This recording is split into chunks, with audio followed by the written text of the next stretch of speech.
الرحمن الرحیم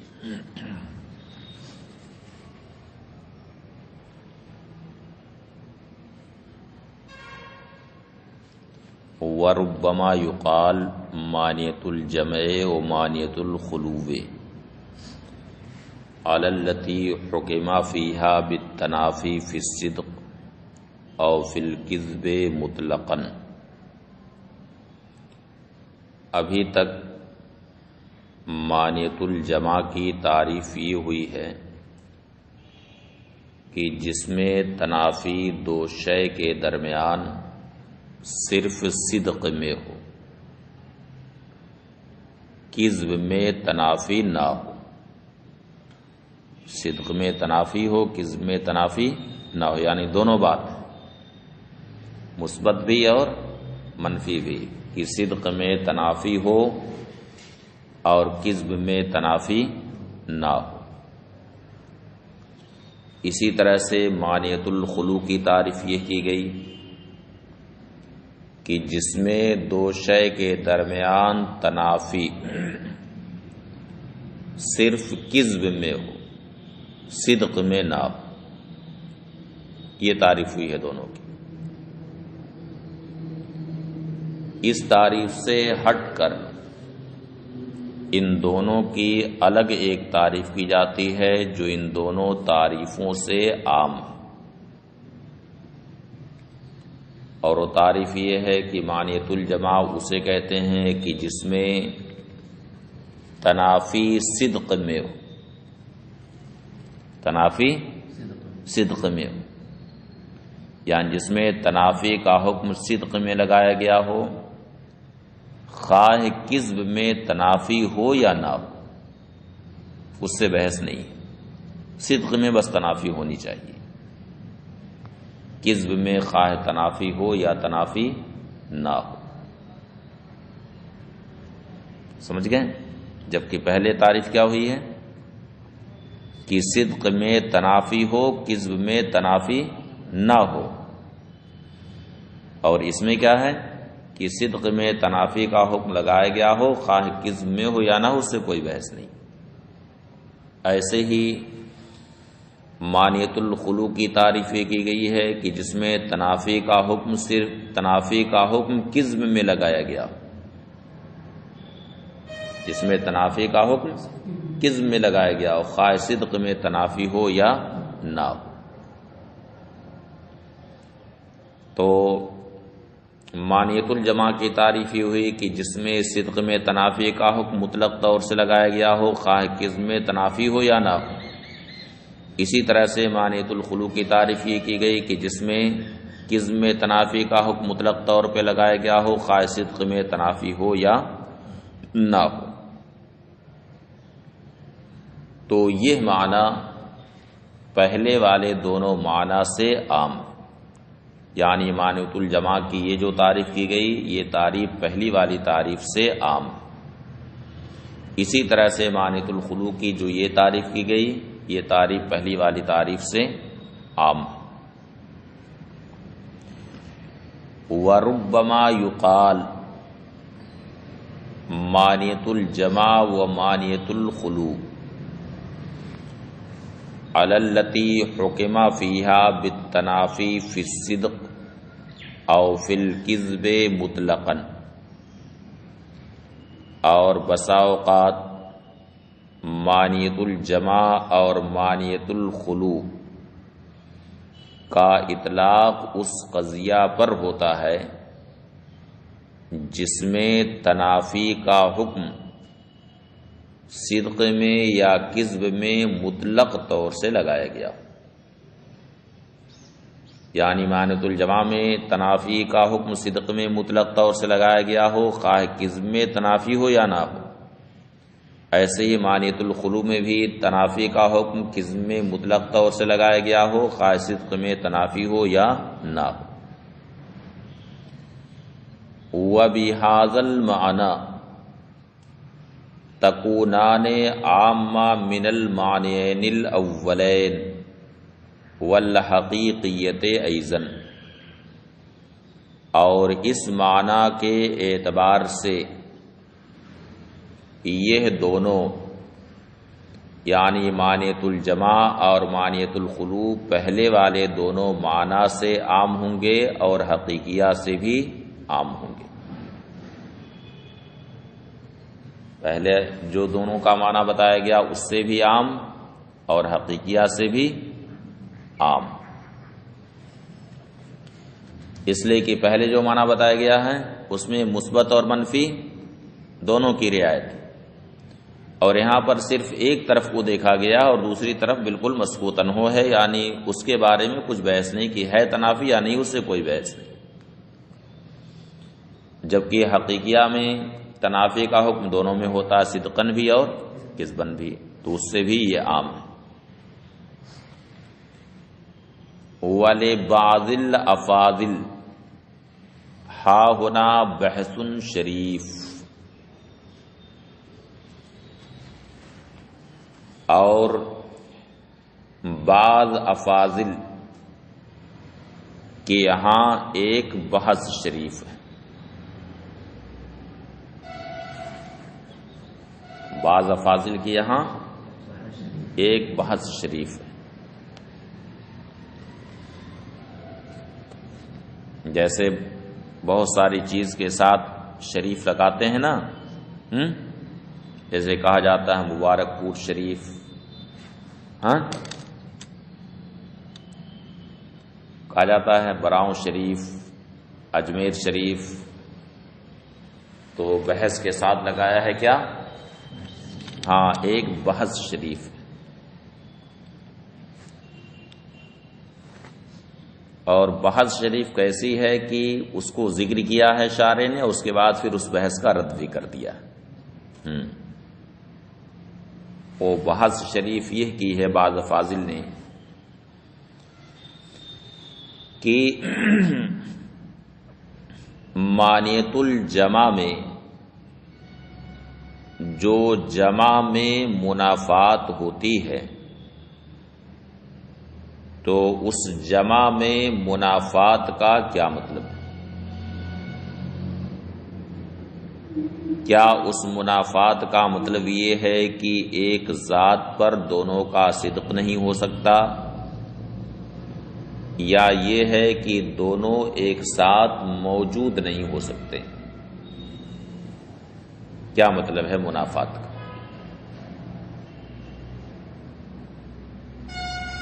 جیسے اسود اور ابیض، ان دونوں کے درمیان منافات ہے نا، منافات دونوں میں، اسود میں اور ابیض میں منافات ہے. تو اس منافات کا کیا مطلب ہے کہ دونوں ایک ذات پر بیک وقت صادق نہیں آ سکتے، یا منافات کا مطلب یہ ہے کہ دونوں ایک ساتھ موجود نہیں ہو سکتے؟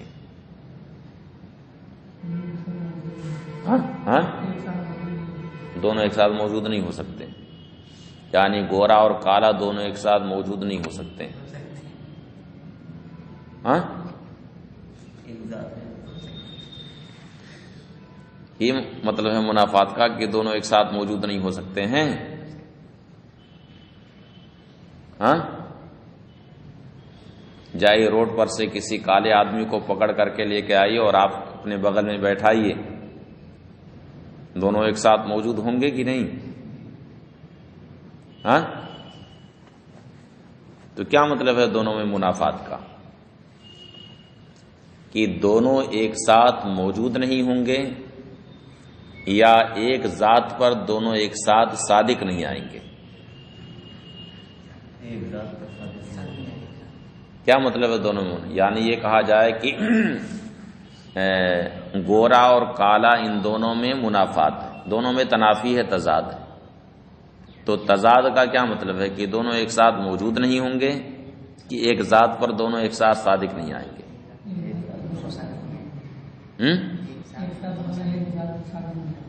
کہ دونوں ایک ساتھ موجود نہیں ہوں گے. دونوں ایک ساتھ موجود ہو سکتے ہیں کہ نہیں؟ ہاں اور موجود ہوتے رہتے ہی ہیں دونوں ایک ساتھ. ہاں ایک گھر میں دیکھیے کچھ گورے ہوتے ہیں کچھ کالے ہوتے ہیں، ایک ساتھ دونوں موجود رہتے ہیں کہ نہیں؟ تو منافات فی الجمع سے کیا مراد ہے یہاں پر؟ دونوں کا صدق ایک ذات پر نہیں ہو سکتا، یا یہ ہے کہ دونوں ایک ساتھ موجود نہیں ہو سکتے؟ تو بعض افاضل نے یہاں یہ کہا ہے کہ منافات فی الجمع سے مراد یہ ہے کہ ایک ذات پر دونوں کا صدق نہیں ہو سکتا، یہ مراد نہیں ہے کہ دونوں ایک ساتھ موجود نہیں ہو سکتے۔ دونوں ایک ساتھ تو موجود ہوتے ہی ہیں، البتہ ایک ذات پر دونوں ایک ساتھ صادق نہیں آ سکتے،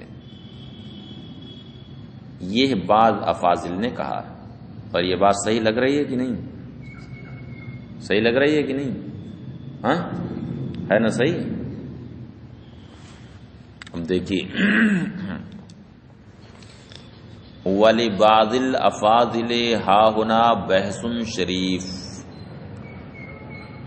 یہاں بعض افاضل کی ایک بحث شریف ہے، وَهُوَ أَنَّ الْمُرَادَ بِالْمُنَافَاةِ فِي الْجَمْعِ أَلَّا يَصْدُقَ عَلَى ذَاتٍ وَاحِدَةٍ،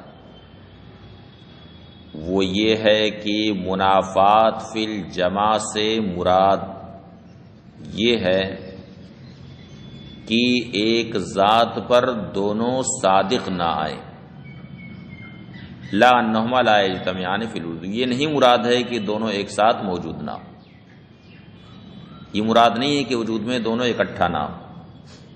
وجود میں تو دونوں اکٹھا ہو ہی سکتے ہیں، اس کا بھی وجود ہے، اس کا بھی وجود ہے، اسود کا بھی وجود ہے اور ابیض کا بھی وجود ہے، وجود میں دونوں اکٹھا ہیں۔ فَإِنَّهُ لَوْ كَانَ الْمُرَادُ عَدْمَ الْاجْتِمَاعِ فِي الْوُجُودِ لَمْ يَكُنْ بَيْنَ الْوَاحِدِ وَالْكَثِيرِ مَنْعُ الْجَمْعِ، وجہ یہ ہے کہ منافات فی الجمع سے مراد اگر عدمی اجتماع فی الوجود، یعنی یہ مراد لے لیا جائے کہ وجود میں اکٹھا نہ ہو دونوں، لم یکن بین الواحد والکثیر منع الجمع، تو لازم آئے گا کہ واحد اور کثیر کے درمیان منع جمع نہ رہ جائے۔ یعنی اگر منافات فی الجمع سے مراد یہ لیا جائے کہ وجود میں اکٹھا نہ ہو دونوں، تو لازم آئے گا کہ واحد اور کثیر کے درمیان منع جمع نہ رہ جائے، اس لیے کہ واحد اور کثیر دونوں ایک ساتھ موجود ہوتے ہیں، وجود میں دونوں ایک ساتھ اکٹھا ہوتے ہیں، کیونکہ واحد یہ کثیر ہی کا جز ہے، کئی واحد ملتے ہیں تبھی تو کثیر بنتا ہے، تو کثیر کیا ہے؟ کئی واحد کا مجموعہ ہے، تو کئی واحد اکٹھا ہوتے ہیں تو کثیر بنتا ہے، تو واحد یہ تو کثیر کا جز ہی ہے، اور جز اور کل دونوں ایک ساتھ موجود ہوتے ہیں، تو واحد اور کثیر تو دونوں ایک ساتھ موجود ہوتے ہیں، تو اگر منافات فی الجماعت سے مراد یہ لیا جائے کہ وجود میں دونوں اکٹھا نہ ہو، تو لازم آئے گا کہ واحد اور کثیر کے درمیان منع جمع نہ رہ جائے۔ حالانکہ شیخ نے یعنی شیخ ابو علی بن سینا نے اس بات کی صراحت کی ہے کہ واحد اور کثیر کے درمیان منع جمع ہے، لہذا منافات فی الجمع سے مراد یہ نہیں ہے کہ دونوں وجود میں اکٹھا نہ ہوں، بلکہ مراد یہ ہے کہ ایک ذات پر دونوں ایک ساتھ صادق نہ آئیں۔ سمجھ گئے؟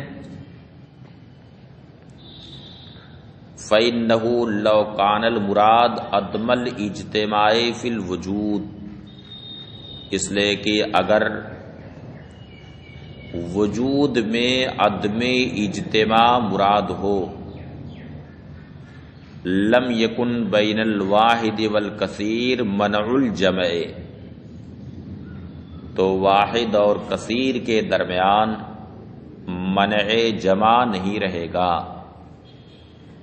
لأن الواحد جزء الکثیر، اس لیے کہ واحد کثیر کا جز ہے۔ وجزء الشیء یجامعہ فی الوجود، اور شے کا جز وجود میں شے کے ساتھ جمع ہوتا ہے۔ لیکن الشیخ نص علی منع الجمع بینہما، لیکن شیخ نے دونوں کے درمیان یعنی واحد اور کثیر کے درمیان منع جمع پر نص کیا ہے، اس کی صراحت کی۔ یہ بعض افاضل نے کی بات ہوئی۔ ثم قال، پھر بعض افاضل نے کہا وعندی فی ھذا نظر، میرے نزدیک اس میں نظر ہے، یعنی یہ محل نظر کہ منافات فی الجمع سے مراد یہ لیا جائے کہ ایک ذات پر دونوں کا صدق نہ ہو، یہ مراد نہیں ہے کہ وجود میں دونوں اکٹھا نہ ہوں، یہ بات میرے نزدیک محل نظر۔ وجہ یہ ہے کہ پھر اس سے یہ لازم آتا ہے کہ لازم اور ملزوم کے درمیان منع جمع ہو جائے، لازم اور ملزوم کے درمیان منع جمع ہو جائے۔ وجہ یہ ہے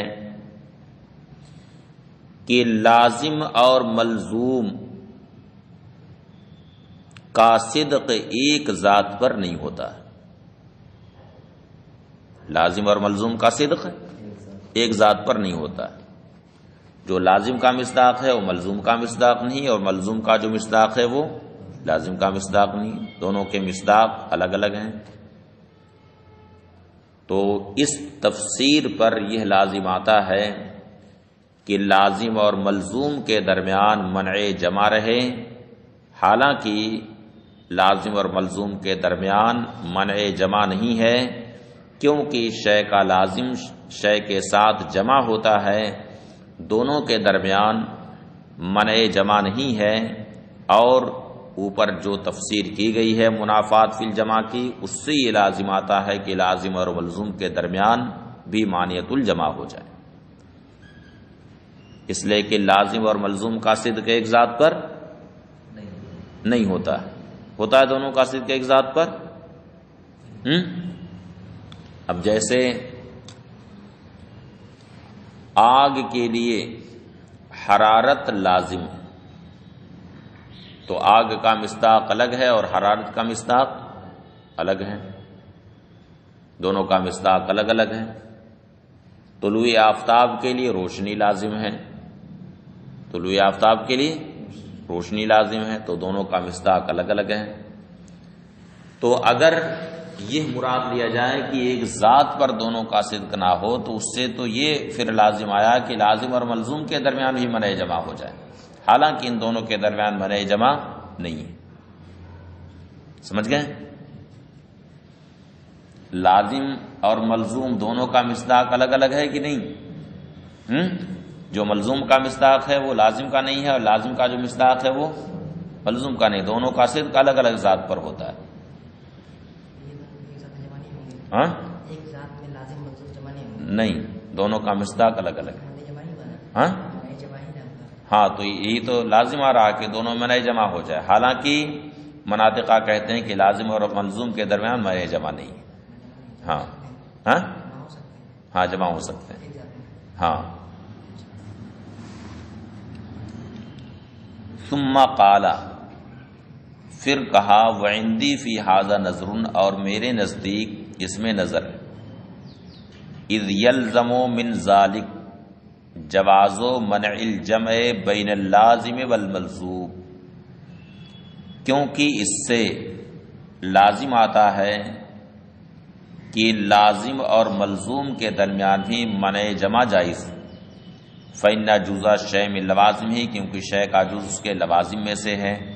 وقد اجمعوا علی انہ لا منع جمع بین اللازم والملزوم، ولا منع خلوین، جبکہ اس پر اجماع ہے سارے مناطقہ کا کہ لازم اور ملزوم کے درمیان نہ تو مانعۃ الجمع ہے اور نہ منع خلو، اس پر اجماع ہے کہ لازم اور ملزوم کے درمیان نہ تو منع جمع ہے اور نہ ہی منع خلو۔ یہ ہے اشکال پیدا ہوتا ہے۔ اب اس کا حل کیا ہوگا؟ تو شارح کہتے ہیں کہ یہ بعض افاضل نے منافات فی الجمع کی ایک تعریف کی اور اس کے بعد پھر خود اس پر اعتراض کیا لازم و ملزوم سے، اس کے بعد پھر یہ کہا کہ مجھے اللہ تعالی سے امید ہے کہ اس کا جواب مجھے عطا فرمائے گا، جواب کا القاء فرمائے گا۔ ورجا من اللہ تعالی ان یفتح علیہ الجواب عن ھذا الاعتراض، اور اللہ تعالی سے اس بات کی امید لگائی کہ اس پر اس اعتراض کا جواب کھول دے، جواب عطا فرمائے۔ وہوا لیس الا نظرا فیما ارادہ من عبارت القوم، حالانکہ یہ اعتراض بعض افاضل نے خود ہی سے اپنے اوپر پیدا کیا کہ قوم نے منافات فی الجمع کی جو تعبیر اختیار کی ہے اس عبارت سے خود اپنے طور سے ایک مراد متعین کی اس قائل نے، اور کیا مراد بتائی کہ منافات فی الجمع سے مراد یہ ہے کہ ایک ذات پر دونوں صادق نہ آئے، تو خود ہی ایک مراد بتائی اور اس کے بعد پھر خود ہی سے اس پر اعتراض وارد کیا لازم و ملزوم سے، حالانکہ قوم کی وہ مراد نہیں ہے جو مراد بعض افاضل نے یہ بتائی، بلکہ قوم نے کچھ اور مراد لیا ہے۔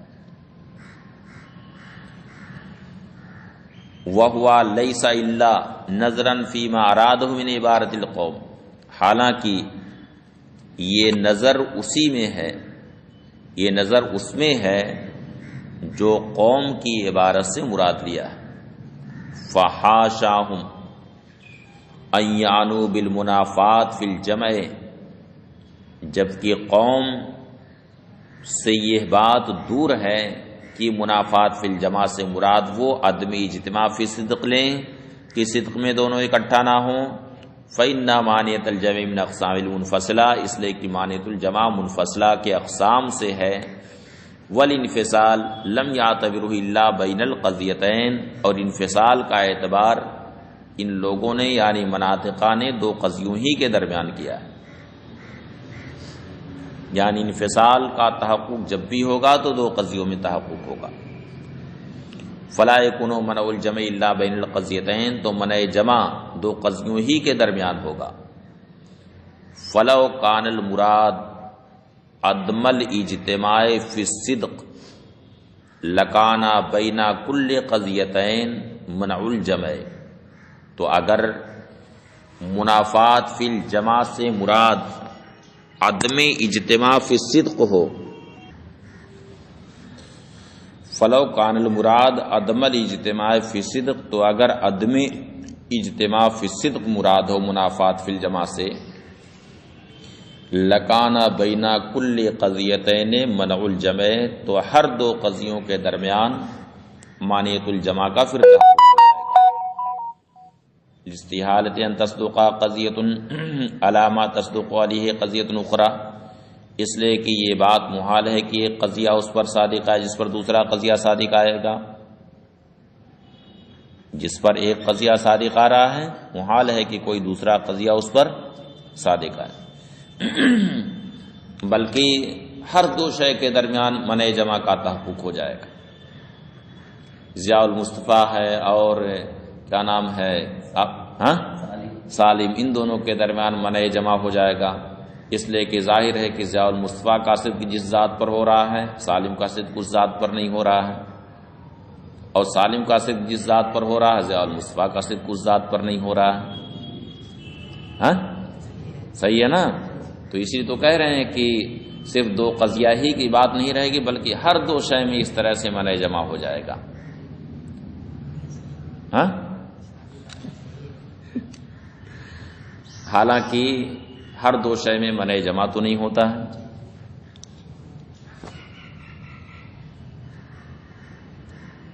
لاستحالۃ ان تصدق قضیۃ علی ما تصدق علیہ قضیۃ اخرى، اس لیے کہ یہ بات محال ہے کہ ایک قضیہ اس پر صادق آئے جس پر دوسرا قضیہ صادق آئے گا. ولا یکون بین القضیتین منع الخلو اصلا، اور دو قضیوں کے درمیان منع خلو کبھی بھی نہیں رہے گا. ضرورت کذبہما علی شیء من الاشیاء، اس لیے کہ بہرحال کسی نہ کسی شے پر دونوں کا کذب ہو جائے گا، یعنی دونوں کا ارتفاع ہو جائے گا. واقل مفرد من المفردات، اور کم از کم مفرد پر مفرد سے دونوں کا کذب ایک ساتھ ہو جائے گا. بل لیس مرادهم بالمنافات فی الصدق الا عدم الاجتماع فی الوجود، بلکہ منافات فی الصدق سے مناطقہ کی مراد یہی ہے کہ وجود میں دونوں اکٹھا نہ ہو. یعنی یہ مراد نہیں ہے کہ ایک ذات پر دونوں صادق نہ آئے، بلکہ مراد یہ ہے کہ وجود میں دونوں کا اجتماع نہ ہو.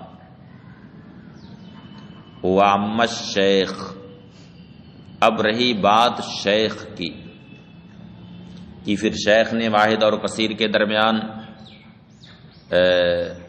کیا کہا ہے؟ اوپر حوالہ دیا نا شیخ کا کہ شیخ نے واحد اور کثیر کے درمیان منع جمع کی صراحت کی ہے. تو اس کا جواب دیتے ہیں کہ ایسا نہیں ہے کہ شیخ نے صراحت کی، بلکہ شیخ نے وہاں پر دو قضیوں کے درمیان منع جمع کی صراحت، یعنی حاذا واحد و حاذا کثیر. حاذا واحد یہ ایک قضیہ ہوا اور حاذا کثیر یہ دوسرا قضیہ ہوا. تو ان دو قضیوں کے درمیان شیخ نے منع جمع کی صراحت کی.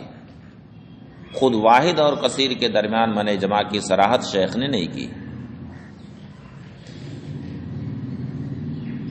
وَأَمَّ الشیخ اثبتا بین الواحد والکثیر، اور رہے شیخ تو انہوں نے واحد اور کثیر کے درمیان منع جمع کو ثابت کیا ہے.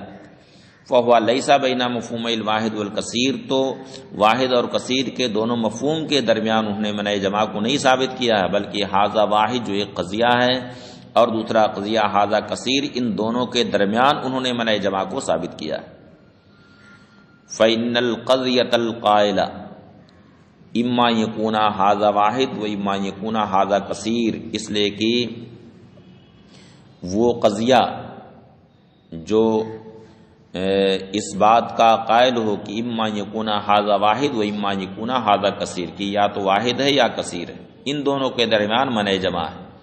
لامتناع اجتماع جزئیہ علی صدق، اس لیے کہ ان دونوں جزوں کا اجتماع، یعنی اس قضیہ کے جو دو جز ہیں ان دونوں کا اجتماع ایک ساتھ نہیں ہو سکتا ہے، یعنی صدق میں دونوں کا اجتماع ایک ساتھ نہیں ہو سکتا ہے. فقط بانا ان الاشکال انما نشا من سوء الفہم وقلت التدبر، تو یہ ظاہر ہوا کہ اشکال جو پیدا ہوا ہے یہ غلط فہمی کی وجہ سے اور قلت تدبر کی وجہ سے اشکال پیدا ہوا ہے، ورنہ شیخ کی عبارت میں اگر غور کرتے تو اشکال پیدا نہیں ہوتا.